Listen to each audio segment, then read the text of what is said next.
Assalamualaikum warahmatullahi wabarakatuh. Ada teman bertanya, apakah ada sholat sunat taubat?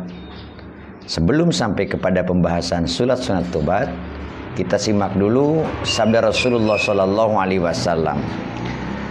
Beliau bersabda, kullu bani adam khata'un wa khairul khata'ina at-tawwabun. Yang artinya adalah setiap anak keturunan Adam itu punya kesalahan, berbuat salah, dan sebaik-baiknya orang yang berbuat kesalahan adalah orang yang bertaubat. Hadis ini diriwayatkan oleh Ibnu Majah, bisa kita temukan dalam kitab Bulughul Maram dari Imam Ibnu Hajar Al-Asqalani. Nah, para ulama mengajarkan agar ketika seseorang hendak bertaubat atas sebuah dosa dan sebuah kesalahan, maka terlebih dahulu hendaklah ia melakukan sholat sunnah 2 rakaat. Ini yang disebut sholat sunnah taubat atau sholat sunat taubat kita menyebutnya.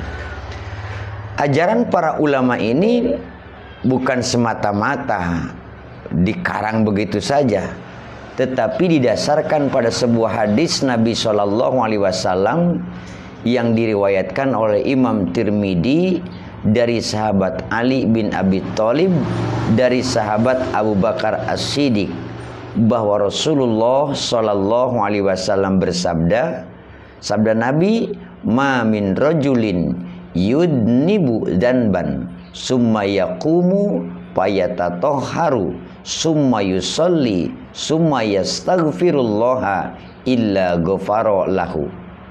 Yang artinya, tidaklah seseorang berbuat dosa lalu ia beranjak bersuci itu mandi, berwudu, melakukan sholat, kemudian beristighfar, meminta ampun kepada Allah Subhanahu wa ta'ala, kecuali Allah akan mengampuninya. Lebih jelasnya Syekh Nawawi Al-Bantani dalam kitab Nihayatuz Zain menuturkan perihal sholat sunat taubat ini. Di dalam kitab Nihayatuz Zain, Syekh Nawawi menuliskan, wa minhu sholatut taubati wa hiya rakaatani qabla taubati yanwi bihima sunatat taubati. Ada kalimat yanwi bihima sunatat taubati, yang artinya termasuk sholat sunat adalah sholat sunat taubat, kata Syekh Nawawi, yakni sholat 2 rakaat sebelum bertaubat dengan niat sholat sunat taubat, yanwi bihima sunatat taubati. Nah, dengan niat sholat sunat taubat. Dari penjelasan Syekh Nawawi ini dapat disimpulkan bahwa sholat sunat taubat merupakan sholat sunnah yang terdiri dari 2 rakaat dan dilakukan sebelum seseorang itu bertaubat kepada Allah atas dosa-dosa dan kesalahannya yang telah ia lakukan. Dikatakan di situ dengan niat sholat sunat taubat.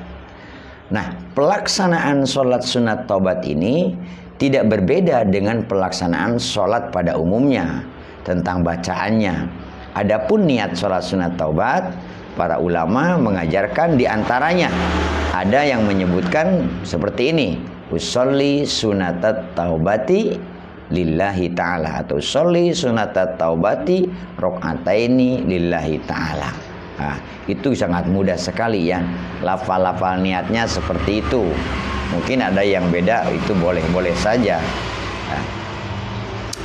Nah, setelah selesai sholat 2 rakaat, kemudian dilanjutkan bertaubat. Bagaimana caranya? Yaitu dengan membaca istighfar sebanyak-banyaknya tentunya, yang disertai bukan hanya ucapan dalam istighfar, tetapi harus disertai dengan penyesalan atas perbuatannya, kemudian tekad yang kuat untuk menjauhkan diri dan perilaku dari dosa-dosa yang sudah dilakukan, kemudian mengazam tidak akan mengulangi lagi perbuatan dosa. Tadi dikatakan bahwa sholat itu dilakukan sebelum sunat taubat. Namun demikian Syekh Nawawi juga menganggap sah salat sunat taubat itu yang dilakukan setelah orang yang bersangkutan itu bertaubat, bukan hanya sebelumnya. Jadi boleh sebelumnya, boleh juga setelahnya. Walaupun dilakukan setelahnya, tetap dihitung sholat sunat taubat. Sholat sunat taubat itu sebagian guru menjelaskan sesungguhnya sholat sunat mutlak. Namun karena dilaksanakannya berkaitan dengan taubat, maka disebut saja sholat sunat taubat. Sebagaimana sholat sunat mutlak lainnya yang dikaitkan dengan doa-doa hajat, maka disebut sholat sunat hajat. Demikian, mudah-mudahan manfaat. Wallahu a'lam bishawab.